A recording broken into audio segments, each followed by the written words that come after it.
السلام علیکم ورحمۃ اللہ۔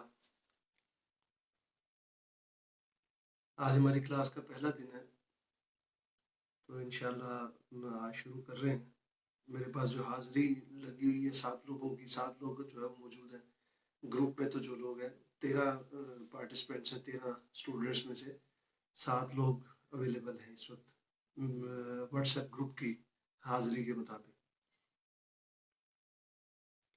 یہ حاضری اس لیے آپ کی لگانا ضروری ہے تاکہ یہ کہ آپ لوگوں کی اویلیبلٹی کا علم رہے، کیونکہ ہم فیس بک پہ لائیو کر رہے ہیں تو اس میں تو لوگ اور بھی ایڈ ہو سکتے ہیں، کوئی بھی دیکھ سکتا ہے اس کو، یہ کسی کے لیے فکس نہیں ہے۔ لیکن ظاہری بات ہے جن لوگوں کے لیے کلاس کا آغاز کیا گیا ہے تو ان لوگوں کی اویلیبلٹی جو ہے وہ ظاہری بات ہے میرے لیے امپورٹنٹ ہے۔ تو آج ہم انشاءاللہ اپنی کلاس کا آغاز کریں گے۔ آپ کو امید ہے کہ لنک شیئر کر دیا گیا ہوگا۔ ہاں جی، دیکھیں کتنے لوگ لائیو آ چکے ہیں۔ 3۔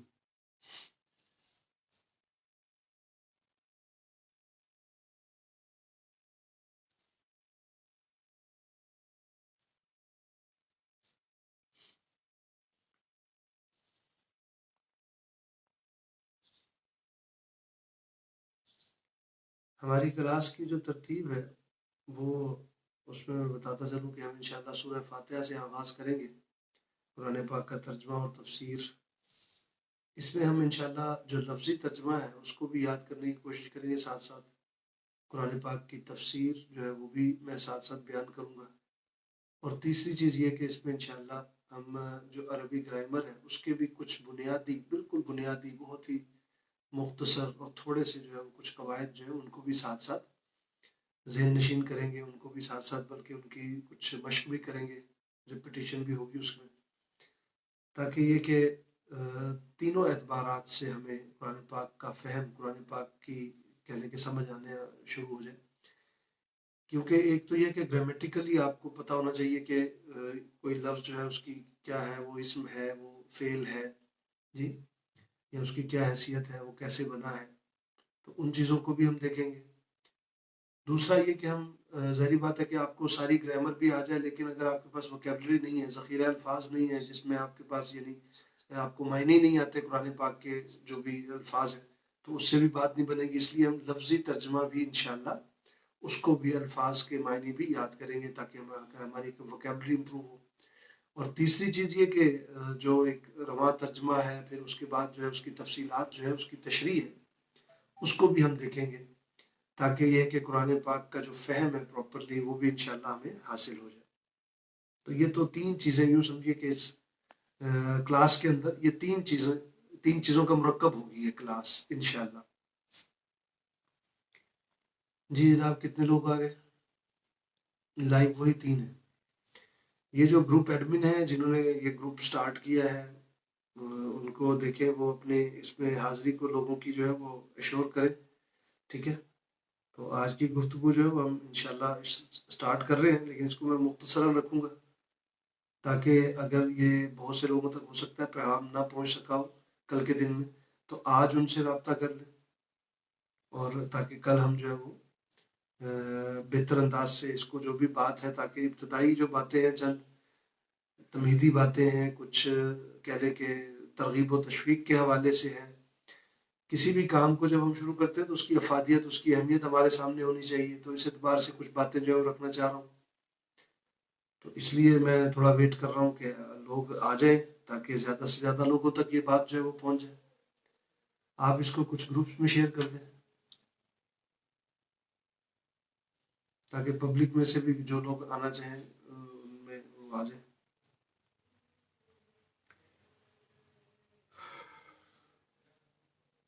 ویسے تو یہ ہے کہ ہمارے پاس کلاس میں 4 اسٹوڈنٹس لائیو بھی ہیں، 4 لوگ یہاں پہ یوں سمجھیں کہ کلاس روم میں بیٹھے ہیں جو لائیو بھی یہ باتیں انشاءاللہ سمجھیں گے، سیکھیں گے قرآن پاک کی۔ اس کو جہاں تک ہو سکے کوشش کریں کہ اور لوگوں تک پہنچائیں، یہ کار خیر جو ہے اوروں تک بھی۔ میری تو جو ایفرٹس ہیں، جو کوشش ہے، جو ٹائم لگنا ہے وہ تو ایک ہی بندے کا لگنا ہے، لیکن یہ کہ اگر زیادہ لوگوں تک یہ بات پہنچے گی تو میرے لیے بھی ظاہری بات ہے کہ یہ ایک صدقہ جاریہ، اور جو لوگ اس کو شیئر کریں گے، آگے بتائیں گے، ان کے لیے بھی یقیناً یہ صدقہ جاریہ ہے۔ میں اپنی گفتگو کا آغاز کرتا ہوں۔ الحمدللہ وکفا والصلاة والسلام علی عبادہ الذین اصطفیٰ، خصوصاً علی افضلہم وخاتم النبیین محمد الامین وعلی آلہ وصحبہ اجمعین، اما بعد۔ اعوذ باللہ من الشیطان الرجیم، بسم اللہ الرحمن الرحیم۔ فلا اقسم بمواقع النجوم وانہ لقسم لو تعلمون عظیم، انہ لقرآن کریم فی کتاب مکنون لا یمسہ الا المطہرون، تنزیل من رب العالمین۔ افبہذا الحدیث انتم مدہنون وتجعلون رزقکم انکم تکذبون، صدق اللہ العلی العظیم۔ رب اشرح لي صدري ويسر لي امري واحلل عقدة من لساني يفقهوا قولي، ربنا الهمنا رشدنا وعائذنا من شرور انفسنا، اللهم ارنا الحق حقا وارزقنا اتباعه وارنا الباطل باطلا وارزقنا اجتنابه، اللهم وفقنا لما تحب وترضى، آمین یا رب العالمین۔ کوئی بھی کوشچن ہو تو وہ آپ دوران گفتگو واٹس ایپ پہ کر سکتے ہیں، وہاں اس کو فوراً دیکھ کے میں ساتھ ساتھ آپ کو جواب بھی دیتا جاؤں گا لائیو بھی۔ آپ بول کر بھی اس میں واٹس ایپ میسج بھی کر سکتے ہیں، یعنی بول کر بھی۔ تو اب یہ کہ میں سب سے پہلے ہم جس کورس کا آغاز کرنے جا رہے ہیں اس کی افادیت اور اہمیت کے حوالے سے چند باتیں بتاتا چلوں۔ دیکھیے، دین کا سیکھنا، قرآن کا سیکھنا، سنت کا سیکھنا، حدیث کا سیکھنا، علوم دینیہ کا سیکھنا، اس کی اہمیت کیا ہے؟ اس اعتبار سے اس بات کو سمجھ لیں کہ رسول اللہ صلی اللہ علیہ وسلم کا فرمان مبارک ہے کہ اللہ جب کسی کے لیے خیر کا اور بھلائی کا ارادہ فرماتے ہیں، یعنی اللہ جب کسی کے لیے ڈیسائیڈ فرما لیتے ہیں کوئی خیر کی بات، کوئی اس کے لیے خیر کا کہہ لیں کہ ارادہ فرماتے ہیں، تو اللہ تعالیٰ اس کو، نبی صلی اللہ علیہ وسلم نے فرمایا کہ اس کو دین کا فہم، دین کا شعور، دین کا علم عطا فرماتے ہیں۔ تو جو لوگ بھی اس میں شامل ہو رہے ہیں ان کو یقیناً اللہ کے نبی صلی اللہ علیہ وسلم، ان کی اس بات پر یقین ہونا چاہیے، ایمان ہونا چاہیے کہ اللہ نے ہمارے لیے خیر کا ارادہ فرما لیا۔ تو اللہ سے دعا ہے، ظاہری بات ہے آپ جب نیکی کا کام کوئی بھی ارادہ کریں گے تو شیطان بھی پورا زور لگائے گا، شیطان بھی بھرپور طریقے سے آپ پر حملہ آور ہوگا۔ تو اس لیے ہمیں اللہ ہی سے پناہ طلب کرنی ہے، شیطان مردود کے وسوسوں سے بھی، اور اللہ سے ہی مدد طلب کرنی ہے اس بات پر بھی کہ اللہ تعالیٰ ہمیں استقامت عطا فرمائے اور ہم اس کام کے ساتھ جڑے رہیں۔ اللہ ہمیں کسی نہ کسی درجے میں اس کام میں جوڑے رکھے، ہم دین کو زیادہ تیزی سے نہ سیکھنے والے چلے ہوں گے، وہی بات رینگنے والوں میں بن جائے، slow and study wins the race والا معاملہ، کسی نہ کسی درجے میں نہیں زیادہ سیکھ پائے گا کوئی اگر، تو بھی دیکھیے اس کے اجر و ثواب میں کوئی کمی ہونے والی نہیں، اور اللہ کے ہاں وہ یقیناً جو ہے اس کا یہ وقت، یہ اس کا قیمتی ہے۔ اللہ سے بس یہ دعا کرے کہ اللہ تعالیٰ ہمیں استقامت عطا فرمائے، ہمیں جوڑے رکھے۔ میرے لیے خاص طور پہ میں یہ کہوں گا، اللہ سے دعا کیجیے کہ اللہ تعالیٰ مجھے توفیق دیے رکھے، میں یہ سلسلہ جاری رکھوں۔ میں بھی ایک انسان ہوں، بشر ہوں، اور میرے ساتھ بھی ظاہری بات ہے شیطان کے حملے اسی طرح ہی ہیں جس طرح کے ایک عام انسان کے ساتھ ہیں۔ تو اللہ سے دعا ہے اللہ تعالیٰ استقامت عطا فرمائے۔ تو پہلی بات جو ذہن نشین کر لیجئے کہ رسول اللہ صلی اللہ علیہ وسلم نے فرمایا کہ اللہ جب کسی کے لیے خیر اور بھلائی کا ارادہ فرماتے ہیں تو اس کو دین کا فہم، دین کا علم، دین کا شعور عطا فرماتے ہیں۔ تو یقیناً اللہ نے ہمارے لیے بھلائی کا ہی ارادہ فرمایا۔ اللہ یقیناً کسی کے ساتھ بھی برائی کا ارادہ نہیں فرماتے، سب کے ساتھ ہی بھلائی کا ارادہ فرماتے ہیں، لیکن یہ ایک خاص معاملہ ہے کہ اللہ نے اگر ہمارے لیے، ہمیں اس کے لیے موقع دیا ہے تو اللہ نے ہمارے لیے خیر اور بھلائی کا ارادہ فرمایا ہے۔ دوسری بات اسی حوالے سے کہ فضیلت علم کے حوالے سے، علم حاصل کرنے والے کی فضیلت کو اللہ کے رسول صلی اللہ علیہ وسلم نے بیان فرمایا قرآن حدیث میں کہ جو طالب علم ہے اس کے لیے فرشتے جو ہے وہ، جو شخص کسی راستے پر چلتا ہے علم کے حصول کے لیے تو اللہ وہ جنت کے راستے پر چلتا ہے، اور طالب علم جو ہے، جو علم حاصل کرنے والا ہے، اس کے لیے فرشتے اس کے لیے اپنے پر بچھاتے ہیں، اللہ کی رحمت اس کو ڈھانپ لیتی ہے، اور اس کے لیے مخلوقات، تمام مخلوقات اس کے لیے مغفرت اور اس کے لیے خیر کی دعا کرتی ہیں۔ یہاں تک کہ رسول اللہ صلی اللہ علیہ وسلم نے فرمایا کہ مچھلیاں پانی میں، چیونٹیاں اپنے بلوں میں، یعنی ہر مخلوق جو ہے وہ اس کے لیے خیر اور مغفرت کی دعا کرتی ہے ایک جو طالب علم ہے، جو دین کا علم حاصل کرنا شروع کرتا ہے. تو یہ علم دینیا کے حصول کا کہہ لیں کہ اس کی فضیلت ہے، اس کی کتنی بڑی برکت ہے کہ اس شخص کے لیے تمام مخلوقات جو ہے وہ اللہ کے حضور دعا کرتی ہیں کہ اللہ تو اس کی مغفرت فرما، اس کے لیے خیر کا معاملہ فرما. تو اللہ تعالیٰ ہمیں دین پر استقامت عطا فرمائے، اس میں استقامت عطا فرمائے. یہی دعا ہے بار بار اللہ سے. اب آئیے کہ کچھ باتیں میں جس یعنی قرآن پاک کے حوالے سے جس کا علم حاصل کرنے کے لیے ہم نے یہ کوشش کی ہے، اس کے ساتھ جڑنے جا رہے ہیں. تو اس قرآن کی عظمت، وہ اس کا بھی کسی نہ کسی درجے میں ہمیں جو ہے وہ شعور حاصل ہونا چاہیے، اس کا احساس ہونا چاہیے، اس کا دل پر ایک دھاک بیٹھی ہونی چاہیے، ایک شعور ہونا چاہیے کہ یہ کس قدر اعلیٰ کلام ہے، اس کی کیا حیثیت ہے. یہ اگر نہیں ہمارے سامنے ہوگی، ہم نے اس کو اگر کتاب ہی سمجھ لی، کام کتابوں جیسی کتاب ہی، جیسے اقبال کہتا ہے نا، یہ کتابیں نیست چیزیں دیگر است. یہ قرآن کوئی عام کتابوں کی کسی کتاب نہیں ہے، یہ صرف اس کو کتاب مت سمجھ لو، چیزیں دیگر است، یہ تو کچھ اور ہی چیز ہے. یہ اللہ کا کلام ہے، یہ اللہ کا کلام ہے. یہ یعنی دیکھیے، میں بات کہوں گا کہ اللہ کی طرف سے یہ پیغام ہے انسانیت کے نام، انسانوں کے نام.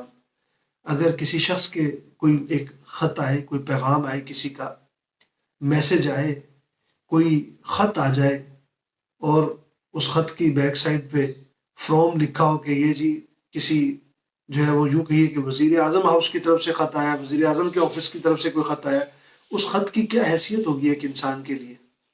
جی یہ کس کا خط ہے، یہ کس کا میسج ہے؟ یہ اللہ کا کلام ہے، یہ اللہ کا میسج ہے، یہ اللہ کا خط ہے، یہ بندے کے نام اس کی ہدایت کے لیے. تو اس کی افادیت اور اہمیت ہمارے سامنے ہونی چاہیے. اور اس کی حیثیت کلام اللہ کے حوالے سے ہی میں بات کروں گا کہ یہ اللہ کا کلام ہے. اور ایک عربی کا مقولہ ہے کہ کلام الملکی ملک الکلام، کہ بادشاہ کا کلام، کلام الملک بادشاہ کا کلام، ملک الکلام تمام کلاموں کا بادشاہ ہوتا ہے. یعنی بادشاہ کی بات جو ہے وہ تو باتوں کی بادشاہ ہوا کرتی ہے. تو اللہ تو بادشاہوں اور شہنشاہوں کا شہنشاہ ہے. تو اللہ کا کلام، اللہ کی بات، اللہ کا کلام یہ قرآن، وہ کیا ہے؟ وہ تمام کلاموں کا، تمام باتوں کی بادشاہ ہے، تمام باتوں سے بڑھ کر بات ہے. جیسے کہ اس کو اس بات سے بھی سمجھا جا سکتا ہے کہ رسول اللہ صلی اللہ علیہ وسلم نے فرمایا کہ جیسے اللہ کی ذات کو تمام مخلوقات پر فضیلت حاصل ہے، اللہ خالق ہے، باقی سب مخلوق ہے، خالق تو ایک ہی ہے، تو اس جیسا تو کوئی ہے ہی، وہ سب پر غالب ہے، سب پر اس کو فضیلت اور فوقیت حاصل ہے. لیس کمثلہ شیء، اس جیسی تو کوئی مثال ہی نہیں ہے اللہ کی. تو جیسے اللہ کو فوقیت اور فضیلت حاصل ہے تمام مخلوقات پر کہ وہ خالق واحد ہے، اسی طرح اس کا کلام جو ہے اس کو بھی تمام کلاموں پر فضیلت حاصل ہے. یہ رسول اللہ صلی اللہ علیہ وسلم نے فرمایا کہ جیسے اللہ کو تمام مخلوقات پر فضیلت حاصل ہے، ایسے ہی اللہ کے کلام کو بھی تمام کلاموں پر فضیلت حاصل ہے. سب سے اونچا کلام جو ہے وہ اللہ کا کلام ہے. اور اس کی عظمت کے حوالے سے ہی اللہ تعالیٰ نے قرآن پاک میں بھی بیان فرمایا. سورہ بقرہ جو پڑھتے ہیں بالکل آغاز میں ہی، الف لام میم ذالک الکتاب لا ریب فیہ، اس میں فرمایا کہ جان لو کہ یہ وہ کتاب ہے جس میں کوئی شک نہیں، یہ ریب سے، شکوک و شبہات سے پاک کتاب ہے. یہ وہ کتاب ہے کہ اس کے اندر بیان کردہ ہر بات حق ہے. جو بات قرآن میں بیان کر دی گئی وہ حق ہے، وہ اٹل ہے، وہی حقیقت ہے، وہی سچائی ہے. اس سے بڑی کوئی سچائی کائنات میں ہو نہیں سکتی، اس میں کوئی شک و شبے کی گنجائش نہیں ہے. یہ وہ کتاب ہے. دنیا کی ہر بات، دنیا کی ہر تھیوری وہ غلط ثابت ہو سکتی ہے، لیکن اللہ کا کلام، اس میں یہ معاملہ نہیں ہو سکتا، اس میں کوئی رد و بدل نہیں ہو سکتا. لا تبدیل اللہ کی جو آیات ہیں اس میں کوئی تبدیلی نہیں ہو سکتی. اللہ کے کلام میں کوئی تبدیلی نہیں کر سکتا. یہ تھیوری نہیں ہے کوئی سائنٹیفک، یہ کوئی فلسفہ کی بات نہیں ہے، کوئی فلسفی کی کوئی بگڑا ہوا فلسفہ نہیں ہے کہ جس میں کوئی وقت کے ساتھ ساتھ تغیر و تبدل اور کوئی اس میں کہہ لیں کہ تبدیلی آئے گی، کوئی لوگوں کے جو ہے رجحانات اور میلانات کے بدلنے کے ساتھ اس میں کوئی تبدیلی آ جائے گی، ہرگز نہیں. تو یہ تو وہ کتاب ہے کہ جس کے بارے میں اللہ تعالیٰ نے بیان فرمایا انہ لقول فصل، بے شک یہ فیصلہ کن کلام ہے. یہ قرآن جو ہے یہ حتمی اٹل کلام ہے. وما ہوا بالحزل، اور یہ کوئی یاوہ گوئی نہیں، ادھر ادھر کی کوئی پھینکی ہوئی بات نہیں ہے کسی کی. یہ اللہ کا کلام ہے، یہ حق پر مبنی ہے، وہ کتاب ہے جس میں کوئی شک نہیں ہے. تو اس حوالے سے یہ بات بھی ہمارے سامنے رہنی چاہیے. اور اس کو مزید ایک آیت سے میں واضح کرنا چاہوں گا، بلکہ 2 آیات ہیں. سورہ بقرہ کے اندر ہی اللہ تعالیٰ نے بیان فرمایا ان کنتم فی ریب مما نزلنا علی عبدنا فأتوا بسورہ. اگر تمہیں اس کلام کے بارے میں کوئی شک ہے، دیکھیے آج باطل جو ہے وہ اسلام پر پوری طرح جو ہے وہ اس کی یلغار ہے، حملہ آور ہے. آج ہمیں کسی قسم کے شکوک و شبہات میں نہیں پڑنا چاہیے، لیکن باطل کا یہ ہتھ کنڈا ہے، یہ اس کا کہہ لیں کہ طریقہ واردات ہے کہ باطل پہلے کنفیوز کرتا ہے اہل حق کو، اہل اسلام کو، مسلمانوں کو آج کنفیوز کیا جاتا ہے. شکوک و شبہات میں مبتلا کرنا، یہ میں نے کہا ہتھ کنڈا ہے. یہ بنیادی بات ذہن میں رہے کہ یہ ان کا ہتھ کنڈا ہے کہ وہ پہلے شکوک و شبہات میں مبتلا کرتے ہیں.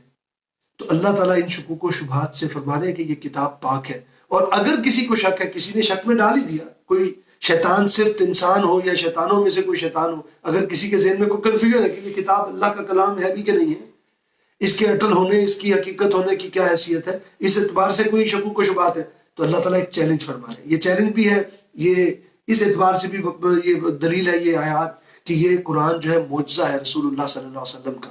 آپ صلی اللہ علیہ وسلم کو بہت سے معجزے عطا کیے گئے، لیکن سب سے بڑا معجزہ کون سا ہے؟ قرآن.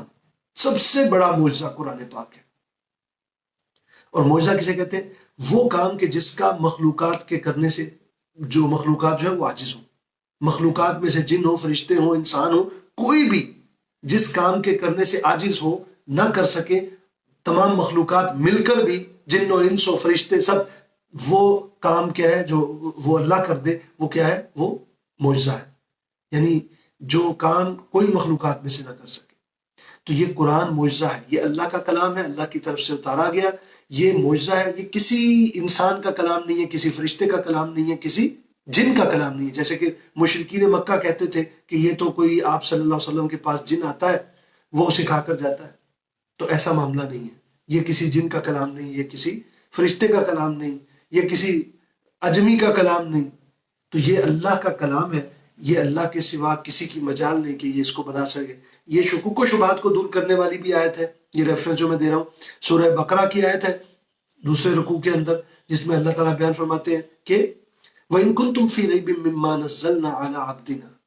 اگر تمہیں کوئی شک ہے اس چیز کے بارے میں، مما نزلنا، وہ جو ہم نے نازل کیا، علی عبدنا، اپنے بندے محمد کریم صلی اللہ علیہ وسلم پر، فاتو بسورہ، تو جاؤ اس جیسی ایک صورت بنا کر دکھا دو.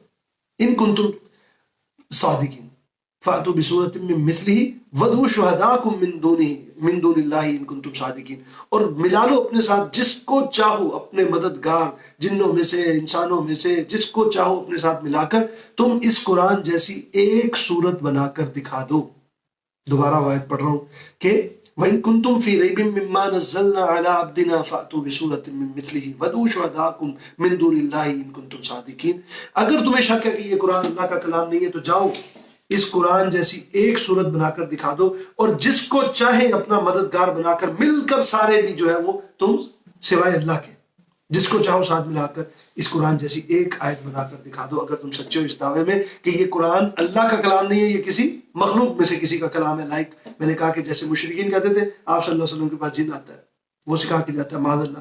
کوئی کہتے تھے کہ یہ تو کوئی ایک اجمی غلام ہے، وہ سکھا کے جاتا ہے، معاذ اللہ. کچھ کہتے تھے کہ یہ آپ صلی اللہ علیہ وسلم نے خود سے ہی گھڑ لی ہیں کچھ چیزیں جو ہے وہ، کچھ پچھلی قصے کہانیاں جو ہے وہ جمع کر کے، معاذ اللہ وہ بیان کیے جا رہے ہیں. تو اللہ تعالیٰ فرما رہے ہیں اگر تمہیں شک ہے. اچھا اس میں ایک بات اور ذہن بھی رکھے کہ یہ میں ابھی وہ آیات، کیونکہ ٹائم تھوڑا ہے، میں ترتیب اس کو نہیں لے کے چل رہا، بس آپ کو یہ بتانا چاہ رہا ہوں. پہلے اللہ تعالیٰ نے قرآن پاک میں چیلنج دیا، جاؤ اگر تمہیں یہ شک ہے یہ قرآن اللہ کا کلام نہیں تو جاؤ تم بھی ایک قرآن بنا کر دکھا دو، قرآن کی مثل لے آؤ. ظاہری بات ہے اس کا تو مقابلہ کوئی نہ کر سکا. پھر آپ اللہ تعالیٰ نے فرمایا اچھا بھی چلو پورا قرآن نہیں، مشکل بات ہے، 10 صورتیں بنا کر دکھا دو اس قرآن جیسی. وہ 10 بھی نہیں کوئی لا سکا.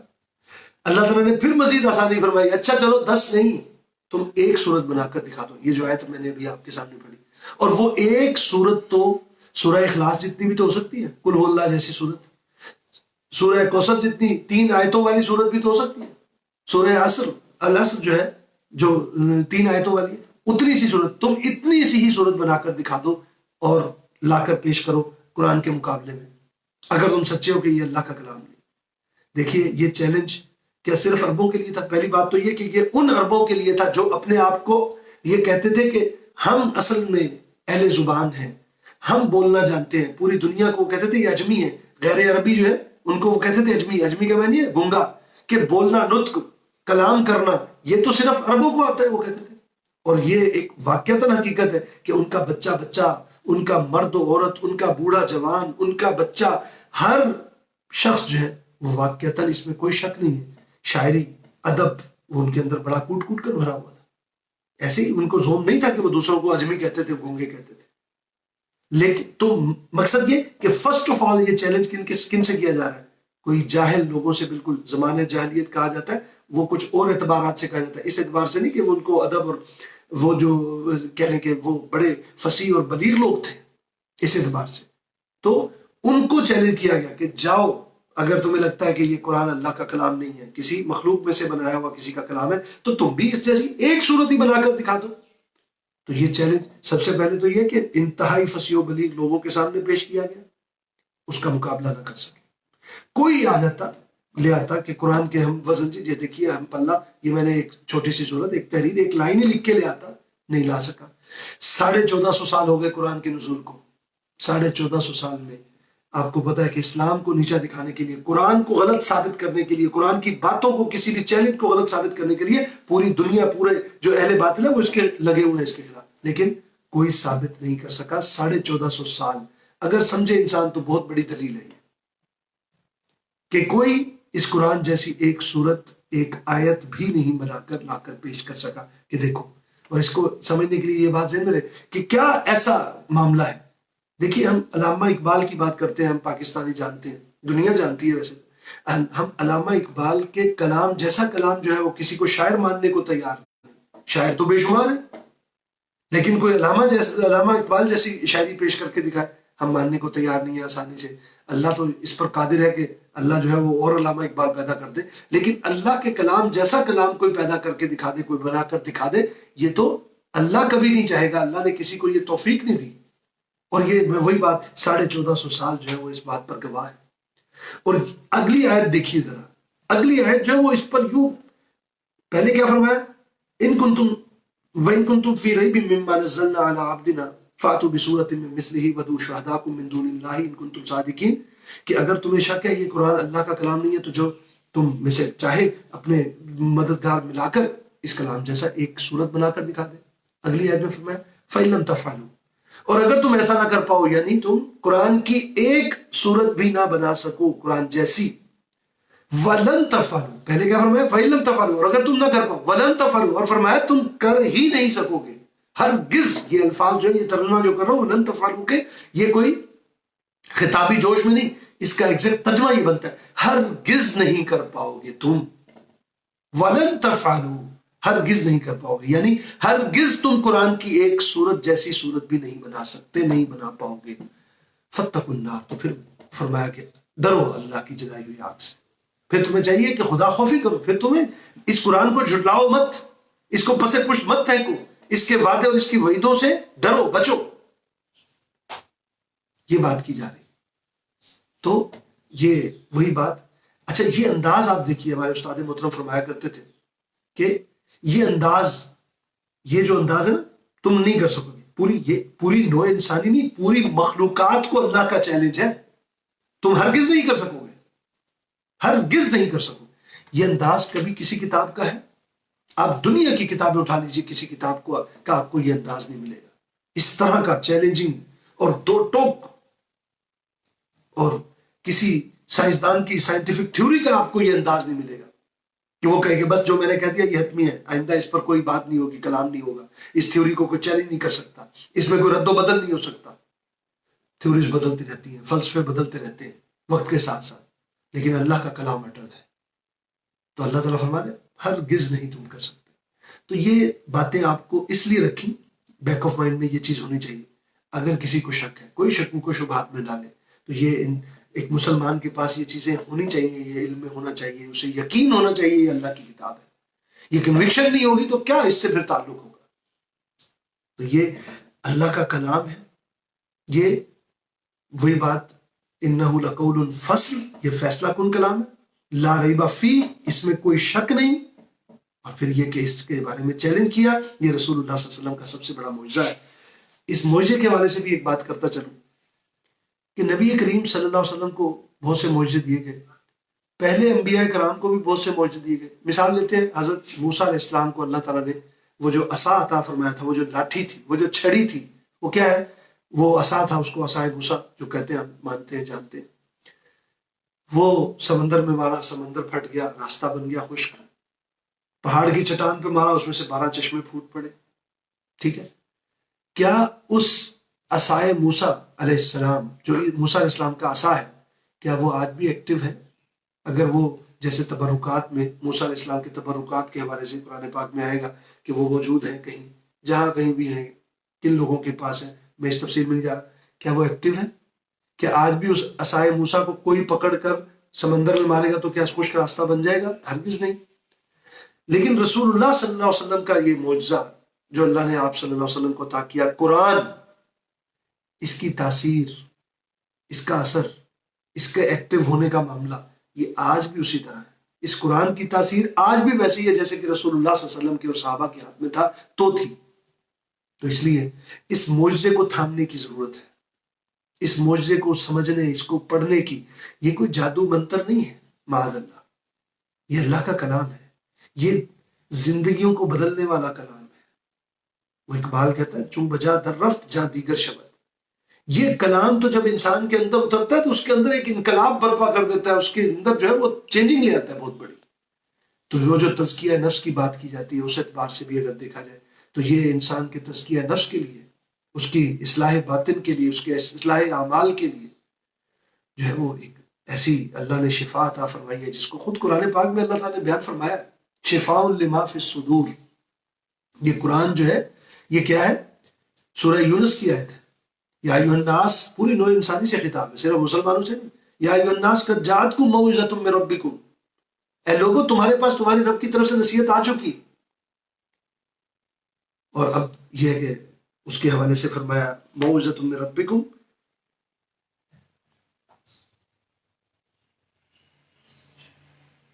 وشفاء لما فی الصدور، اور لوگوں کے سینوں کے جو روگ ہیں، یہ وہی بات جو باطنی بیماریاں ہیں، جو روحانی بیماریاں ہیں، حسد ہے، کینہ ہے، بغض ہے، عداوتیں ہیں، یہ جو باطنی بیماریاں ہیں، ان سب کا وہ جسے شفاء لما فی الصدور کہا گیا، وہ جو دلوں کے روگ ہیں، وہ جو دلوں کے زنگ ہیں، حدیث کے مطابق کہ دلوں کو بھی زنگ لگ جاتا ہے، جیسے کہ رسول اللہ صلی اللہ علیہ وسلم نے فرمایا کہ لوہے کو زنگ لگ جاتا ہے، تو اس زنگ کو اتارنے کا علاج بھی رسول اللہ صلی اللہ علیہ وسلم نے فرمایا، کیا؟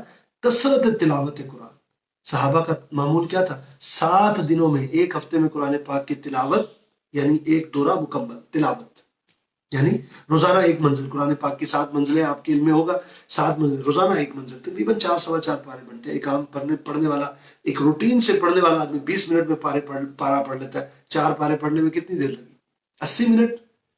کبھی سوچئے گا، کبھی غور کیجئے گا، ہم فیس بک چلانے بیٹھے، واٹس ایپ دیکھنے بیٹھے، میں تو کسی کی بات نہیں کرتا، واٹس ایپ پہ کچھ بزنس کے حوالے سے کاروباری بھی مصروفیت ہوتی ہے، لیکن چلانے بیٹھے پتہ ہی نہیں چلتا گھنٹہ گزر گیا۔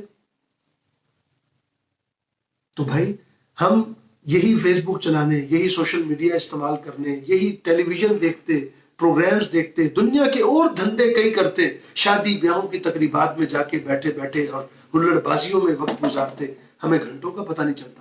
اللہ کے کلام کے لیے اگر ہم تھوڑا سا ٹائم نکالیں، اس کی تلاوت کا اپنا معمول بنائیں، تو یہ کوئی ایسی بات نہیں ہے کہ اس میں ہمیں تھکاوٹ ہونے لگ جائے اور ہمیں کوئی مسئلے کا معاملہ ہو۔ تو اس حوالے سے یہ شفاء لما فی الصدور ہے، اور اسی کو آگے اللہ تعالیٰ نے بیان فرمایا وَهُدًى لِّلْمُؤْمِنِينَ وَهُدًى وَرَحْمَةٌ لِّلْمُؤْمِنِينَ، اور یہ قرآن جو ہے ہدایت کا ذریعہ ہے اور رحمت ہے مومنوں کے حق میں۔ لیکن یہ رحمت تبھی بنے گا، ظاہری بات ہے، جب ہم اس کو پڑھیں گے، سمجھیں گے۔ ہدایت بھی تبھی حاصل ہوگی جب ہم اس کو سمجھیں گے۔ اب آئیے